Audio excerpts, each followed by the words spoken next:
भवभीतिनाशाय स्वच्छित सुख स्वरूपाय स्वामिने तापहारिणे। परम पूजनीय महाराज, परम पूजनीय ब्रह्मचारी महाराज, শ্রদ্ধেয় অতিথিবৃন্দ ও আমার প্রিয় ভাই বোন, আমি আজকে নেতাজি, স্বামীজি এবং বাবর আলী এই তিনটেকে মিক্সড করে বলবো। প্রথমেই বলে রাখি, প্রত্যেকটা বক্তৃতার আগে আমার একটা প্রিপারেশন থাকে।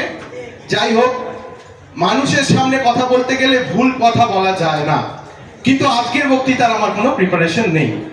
কেন নেই সেটা দিয়েই শুরু করছি। ছোট্ট ছোট্ট করে বলবো, আশা করি তোমাদের ভালো লাগবে। কারণ আমার এই সেমিস্টার ছিল, সেমিস্টার শেষ হয়েছে পরীক্ষা দুদিন আগে। এই সেমিস্টার শেষ হওয়ার পর এই দুদিন আমার একটা সায়েন্টিফিক ওয়ার্কশপ ছিল। আমি এখন বি ফার্ম, মানে তোমরা জানবে যারা পড়াশোনা করছো, ব্যাচেলর ইন ফার্মাসি থার্ড ইয়ারের স্টুডেন্ট। সায়েন্টিফিক ওয়ার্কশপ ছিল দুদিন। আজকে তৃতীয় দিন, মানে আমার পরীক্ষা শেষ হওয়ার পর তৃতীয় দিন হচ্ছে এই নেতাজির জন্মজয়ন্তী এবং রামকৃষ্ণ বিবেকব্রতী সেবা ট্রাস্টের শিক্ষক শিক্ষিকা শিক্ষানুরাগী যুব সম্মেলন। তাই কোনো প্রিপারেশন ছাড়া বলতে এসেছি।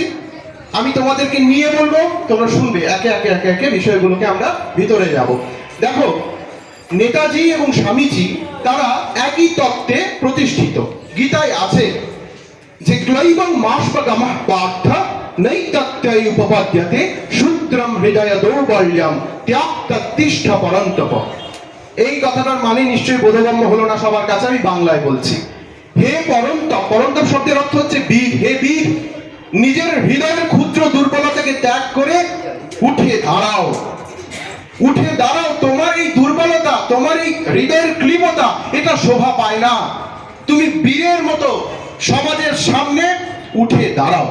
এই উঠে দাঁড়াতে বলা হচ্ছে মানে কি? আমরা সবাই বসে আছি, তাদেরকে উঠে দাঁড়াতে বলা হচ্ছে না।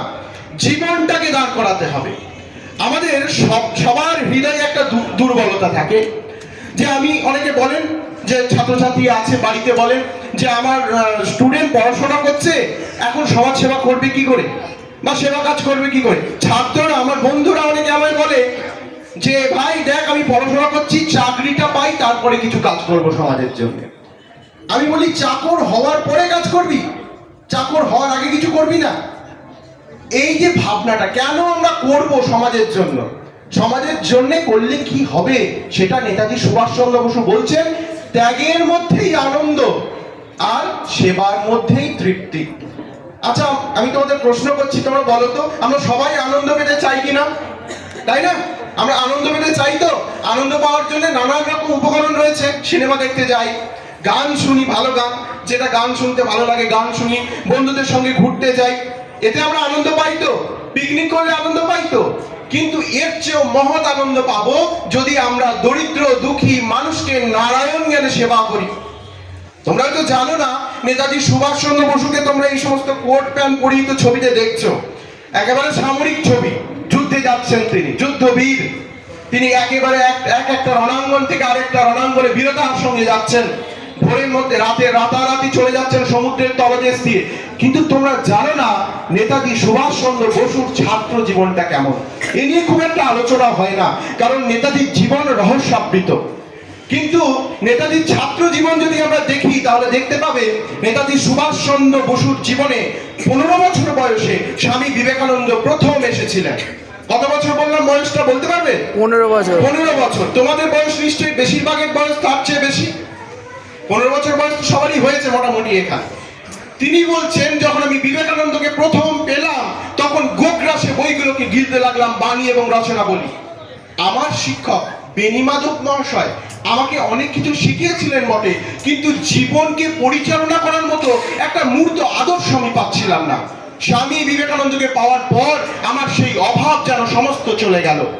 স্বামীজি আদর্শকে কেন্দ্র করে আমি আমার জীবন গঠন করলাম। এই হচ্ছে নেতাজি সুভাষচন্দ্র বসু।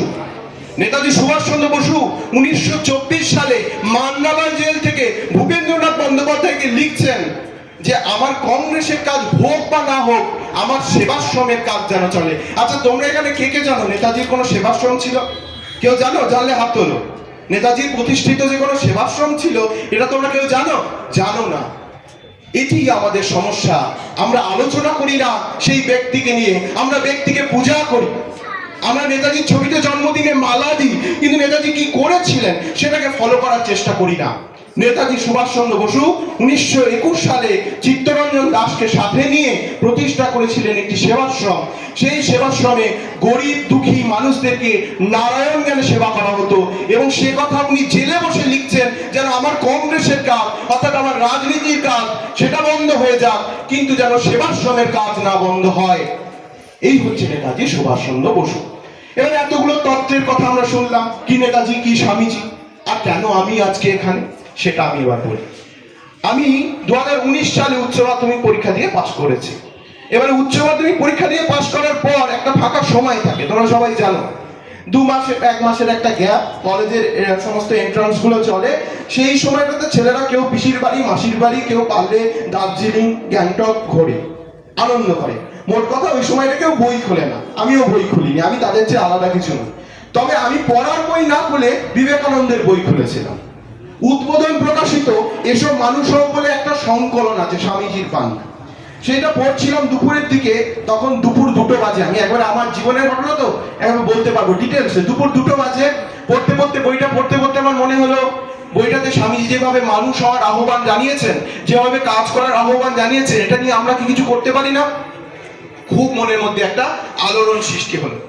সেই যখনই সৃষ্টি হলো, আমি আর মুহূর্তকে ব্যয় না করে আমার খুব প্রিয় বন্ধু বান্ধব আছে তাদেরকে ফোন করলাম যে দেখ স্বামীজি এরকম বলছেন, আমরা তো দেখছি কত কত মানুষ আছেন এখনো যারা সমাজের জন্য কাজ করছেন, তো আমরা কিছু করতে পারি না।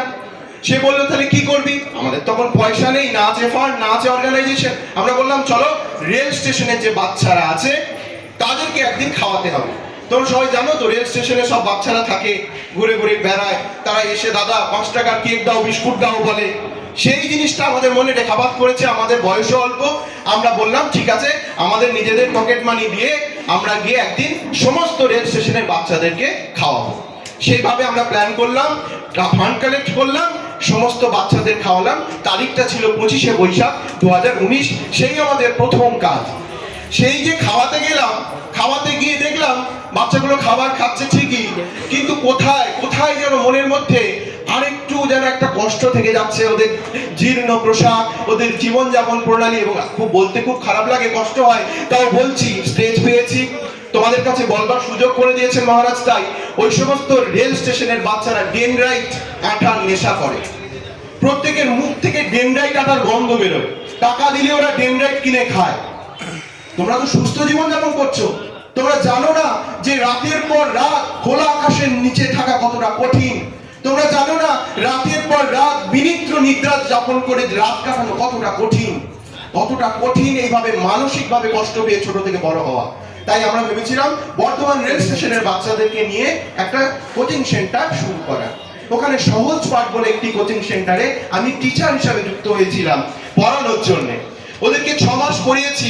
আমি তখন বিবেকানন্দ কলেজের, বর্ধমান বিবেকানন্দ কলেজ, বর্তমান ইউনিভার্সিটি, ওখানকার ছাত্র। আমি ওদের 6 মাস পড়িয়ে ওদের মনোবৃত্তিটা বুঝতে পেরেছিলাম। তারপর আমরা হাতে খড়ি পাঠশালার সূচনা করি।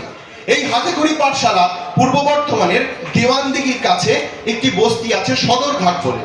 সেই দুটো বস্তির যতগুলো ছেলে মেয়ে আছে, মোটামুটি ধরে নাও 60 থেকে 70 জন, তাদের প্রত্যেককে নিয়েছে। তাদের বাবারা কেউ মাছ ধরে, কেউ মানে কি বলবো মুঠের কাজ করেন। তো সেই তাদেরকে নিয়ে এসে আমরা বিকাল বেলায় শনি এবং রবিবার 2 দিন করে পড়াবো ঠিক করেছিলাম। এবং আমার বন্ধু বান্ধবরা, আমার মেস বলতে তোমরা জানো কিনা জানি না, পিজি বা মেস, যেখানে ছাত্রছাত্রীরা থাকে, যার বাংলা হচ্ছে ছাত্রাবাস। এই ছাত্রাবাসের ছাত্রছাত্রীরা আমার বন্ধুদেরকে নিয়ে শিক্ষক হিসাবে ওখানে নিয়ে গিয়ে পড়ানো শুরু করেছিলাম বর্তমানে সদরঘাটে। সেখানে 60 জন ছাত্র 2 বছর আমরা ক্যাম্প করে পড়িয়েছি, ওখানে পড়ানোর কাজ চালিয়েছি। ধীরে ধীরে এই যে তোমাদের মতো দাদা দিদি ভাই বোন বন্ধু বান্ধবদের সাথে পরিচয় বাড়লো।